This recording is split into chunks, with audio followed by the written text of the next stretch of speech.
નમસ્કાર, ગુજરાતી અજબ ગજબ યુટ્યુબ ચેનલમાં ફરીથી તમારું સ્વાગત છે। આજના આ વિડીયોની અંદર કબજિયાત માટેનો એક શાનદાર યોગ બતાવું છું।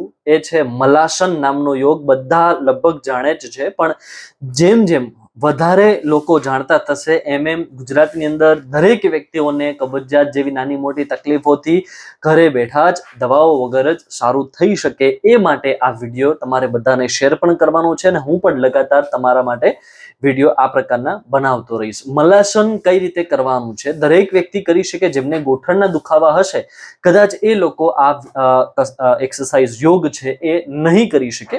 એક્સ્ટ્રીમ લેવલના હશે તો નહીં કરી શકે, મીડિયમ હશે તો એકાદ મિનિટ તમે કરી શકો, અને જો એકદમ લો લેવલના પગના દુખાવા હોય તો તમે આરામથી આ એક્સરસાઇઝ યોગ કરી શકો। કઈ રીતના કરવાનો છે? સવારમાં ઉઠી તમારે 2 મિનિટનો સમય કાઢવાનો છે। સવારે જ્યારે તમે ઉઠો છો પથારીની નીચે આવવાનું છે, 2 ગ્લાસ જેટલું પાણી તમારે પીવાનું છે। એ તમે સૂતા સૂતા આ પોઝિશનમાં બેસીને એટલે મલાસનમાં યોગ કરતા કરતા તમે આ જે 2 ગ્લાસ પાણી છે તમે પી શકો છો।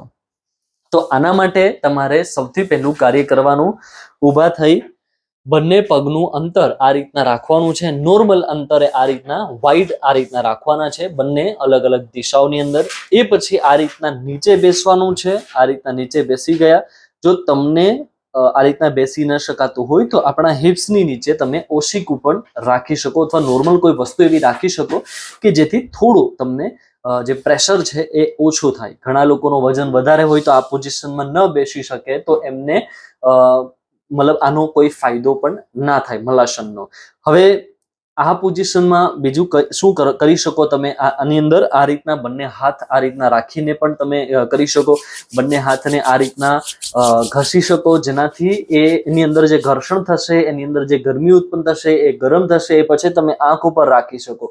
એટલે કબજિયાતનું આ મલાસન નામનો યોગ કરતા કરતા તમે બીજો એક ક્રિયા પણ કરી શકો। આંખના નંબર માટે, આંખના કાળા કુંડાળા માટેની બંને હાથને આ રીતના ઘસી શકો અને એને આંખ ઉપર રાખી શકો। અધરવાઇઝ તમે બંને હાથના નખને આ રીતના ઘસીને બોડી આપણા આંખ અને વાળ માટે પણ તમે બેનિફિટ્સ મેળવી શકો। આ યોગ કરતા સમયે તમારે 2 ગ્લાસ જેટલું પાણી આ જ રીતના બેસીને ધીરે ધીરે ઘૂંટ ભરતા ભરતા પીવાનું છે।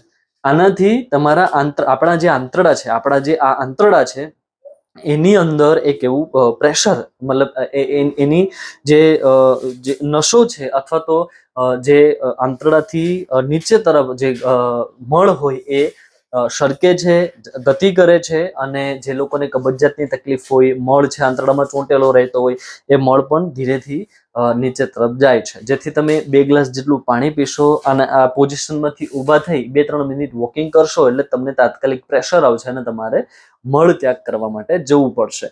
આની સાથે સાથે બીજું એક કાર્ય કરવાનું, સવારમાં તમે 1 મોસંબી પણ ખાઈ શકો અથવા સંતરું 1 ખાઈ શકો, જે પણ કબજિયાત માટે રામબાણ ઈલાજ કહી શકાય। અધરવાઇઝ તમે રાતના સમય દરમિયાન એટલે કે રાત્રે તમે હરડેનું ચૂર્ણ 1 ચમચી એટલે 5 ગ્રામ જેટલું હરડેનું ચૂર્ણ પણ લઈ શકો। જો એ ન લેવું હોય તો પછી ત્રિફલા ચૂર્ણ, કે જેમાં હરડે, બહેડા અને આમળા આ ત્રણેય વસ્તુ છે મિક્સ કરેલી હોય વ્યવસ્થિત માત્રામાં, એ લેવાથી આપણા શરીરમાં ઘણા બધા ફાયદાઓ થાય। વાત, પિત્ત અને કફ ત્રણે દોષોનો નાશ કરનાર ત્રિફલા ચૂર્ણ છે એ રોજ રાત્રે સુવાના 15-20 મિનિટ અડધો કલાક પહેલા પાણી સાથે કે દૂધ સાથે તમે 5 ગ્રામ જેટલું લઈ શકો। સતત 2 મહિના તમે આ ખાવાનું રાખો, એ પછી છોડી પણ શકો, અથવા તો જીવનભર ખાવું હોય તો 2 મહિના ખાધા પછી તમારે 15 દિવસ નથી ખાવાનું, એ પછી ફરીથી 2 મહિના ખાવાનું, ફરી 15 દિવસ નથી ખાવાનું, ફરી 2 મહિના ખાવાનું।